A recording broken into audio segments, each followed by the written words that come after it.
Hola, en el vídeo anterior vimos el funcionamiento de un hosted service en .NET y cómo ejecutar una tarea de forma periódica en nuestro servidor. Y ahora quería mostrarles un ejemplo. En este caso tenemos un microservicio que se comunica con Cloudflare, ya que nuestro servidor lo tenemos alojado con una IP dinámica y este servicio revisa cada 5 minutos si la IP ha cambiado y se comunica con Cloudflare a través de su API para actualizar la IP en caso de que haya cambiado. En mi casa la IP cambia más o menos una vez cada mes, pero me interesa que los servicios siempre estén disponibles. Si es un servicio muy crítico, hay que utilizar una IP fija, pero en mi caso no dispongo de ella, por lo cual tengo este servicio que actualiza la dirección del servidor que está en mi casa y así puedo acceder a las páginas web a través de internet. Bien, os muestro un pequeño esquema del escenario. Yo utilizo Cloudflare para configurar mis DNS. Cuando algún usuario busca la URL de mi sitio, Cloudflare le dice a su navegador cuál es la IP real de mi servidor, dónde está alojado. Como esta IP es dinámica, la idea de este servicio, para darle visibilidad a todas las aplicaciones que pueda tener ejecutándose en este servidor, lo que hace es que cada 5 minutos se comunica con una API pública y gratuita que es de Epify. Esta API retorna la IP pública de tu servidor, el servicio la compara con la que tiene guardada de hace 5 minutos o del histórico, y en caso de que sea distinta, es decir, que haya cambiado, hace un put a los DNS de Cloudflare a través de su API para actualizar el valor de todos los registros. Generalmente actualizo los registros de tipo A, pero se pueden actualizar distintos tipos de registros. Si es necesario, colocar la IP concatenada dentro de alguno de los valores de estos tipos. En el caso de los tipos A, el valor es directamente la IP. Bien, os enseño un poco lo que hace el microservicio. Tenemos dentro del App Settings 3 configuraciones básicas. El primero sería el intervalo. Esto está pensado más para desarrollo cada minuto. Tenemos la IP del servicio, el cual vamos a utilizar para traer la IP externa. En este caso es Apify. Y en tercer lugar tenemos un Enable Timer que nos sirve para desarrollo principalmente, si queremos ejecutar esto una vez o que se ejecute regularmente cada minuto.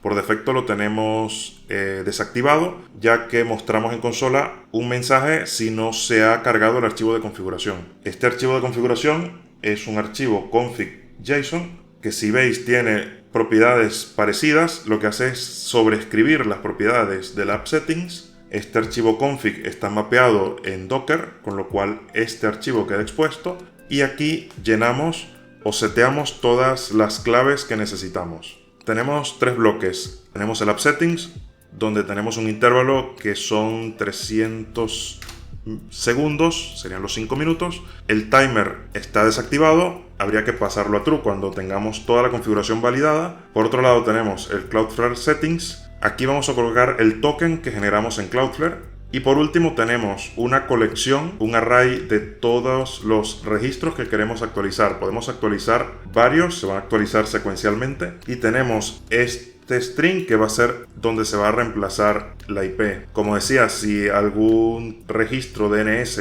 necesita que la IP no sea el único registro, como puede ser el caso de un registro SPF, por ejemplo, pues podemos añadir el texto y dejar entre llaves IP, y esto lo va a reemplazar.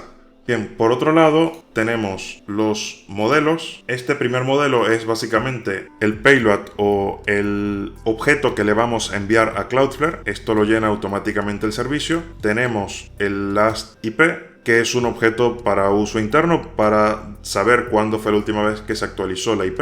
Por otro lado tenemos los objetos settings, que nos ayudan a tener mapeado todas las configuraciones que están en el app settings y en el config.json, y así tener todo esto tipado. Por último tenemos los servicios. En este caso tengo el servicio Cloudflare y el servicio de persistencia, que lo que hace es simplemente guardarlo en un archivo local y en caso de que haya algún cambio lo sobrescribe. Y lo mismo un archivo histórico. Esto realmente pudiera ir a una base de datos de verdad, pudiera ir a un SQLite, pudiera ir a cualquier base de datos, o bien simplemente se pudiera propagar el evento. Pero lo hice de esta manera para hacerlo muy simple y detectar cuando ha ocurrido algún cambio simplemente revisando la carpeta que está mapeada con Docker. Bien, lo primero que tenemos que hacer es venir a Cloudflare para crear un token.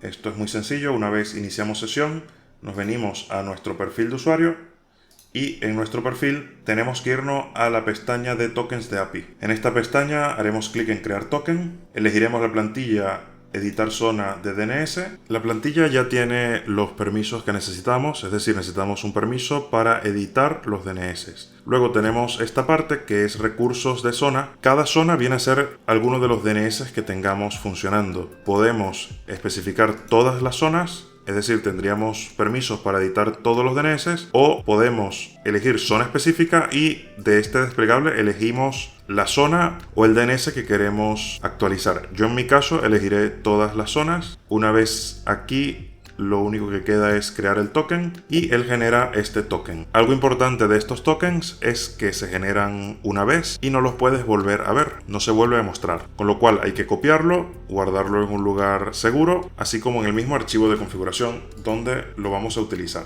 Bien, por último necesitamos de cada uno de los dominios y DNS que tenemos el ID de la zona, que lo vamos a encontrar en la primera pestaña de resumen en la parte de abajo, donde dice ID de zona. Necesitaremos entonces el token y el ID de zona para poder actualizar los registros DNS de nuestros dominios. Bien, de vuelta a nuestro código, tendremos que añadir el token que nos dio Cloudflare aquí, donde dice token, y para cada uno de los dominios que queramos actualizar el DNS tendremos que duplicar un bloque parecido a este. En este caso el ejemplo es para actualizar dos registros de tipo A, uno para el correo y otro para la IP. Tendríamos que darle un nombre amigable. En este caso pongo el nombre de mi web personal, que está bastante abandonada. Aquí iría el identificador de la zona, que está en la página de Cloudflare. Aquí iría el nombre del dominio y lo mismo aquí. Teniendo esta configuración con tokens reales, solo nos quedaría activar el timer con un true.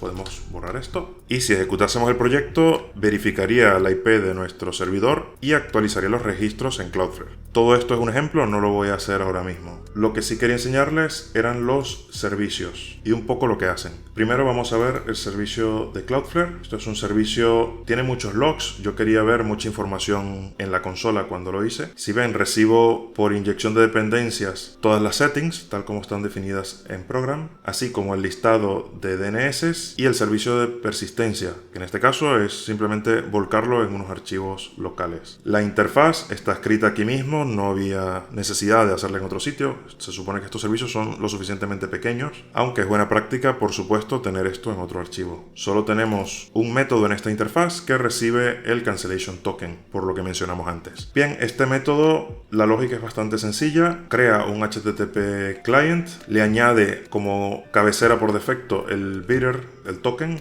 que es tal como lo especifica Cloudflare para utilizar su API. Aquí obtenemos la IP externa, esto llama a EPFI, ahora os lo enseño. Recupero de nuestro repositorio de persistencia la última IP, la comparo y si es necesario cambiarla, hago una llamada a un método de update Cloudflare de DNS IP, le paso los parámetros, el HTTP client, la IP nueva y el cancellation token y por último guardo la nueva IP. El servicio es bastante pequeño. Bien, la llamada a EPFI es muy sencilla, se utiliza el mismo HTTP client que se pasa por parámetro, se hace una llamada al endpoint que está definido en el archivo de configuración. Esta llamada devuelve una IP plana, es decir, la llamada a EPFI, su respuesta es únicamente la IP. No viene un JSON ni viene nada, por lo cual no hay que hacer ninguna deserialización. Si el valor de la IP que nos devuelve es correcto, la regresamos para continuar el proceso de arriba. Y el otro método, que es el que hace la actualización en Cloudflare, se podría refactorizar para no tener esto así tan apilado. Primero llama esta función que devuelve los identificadores, empieza a recorrer la lista que tenemos en nuestro archivo de configuración de DNS. Para cada DNS recupera sus identificadores. Esto es una llamada que se hace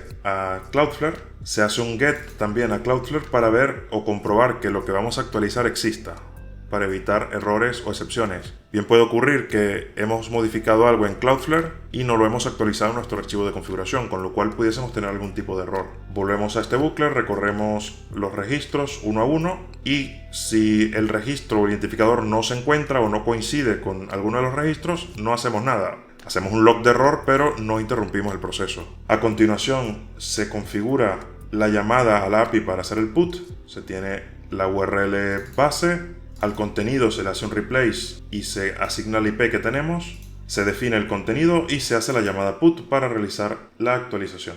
Tal como está definida la API de Cloudflare, tenemos que hacer un put por cada registro. Por esto tenemos este doble bucle y hacemos tantas llamadas. Pero esto es una llamada que se hace una vez al mes, tampoco es algo tan crítico. Aquí recibimos la respuesta, podemos deserializar el objeto, que esto coincide con el JSON que devuelve Cloudflare, y verificamos si esto ha ido bien. Este servicio, como les decía, tiene muchos logs porque quería ver al detalle qué es lo que ocurre. Sin embargo, esto se puede limpiar y mejorar. Luego, el servicio de persistencia, tengo definido un archivo donde está la última IP y otro archivo donde está el histórico, que voy añadiendo línea a línea las IPs que han ido cambiando en el tiempo. Así puedo ver cuándo ha ocurrido cada cambio. Y lo demás es muy sencillo, simplemente si el directorio no existe lo creo. Obtengo el último IP, básicamente lo que hago es leer el archivo y lo deserializo a este tipo, que este tipo solo tiene la fecha y la IP.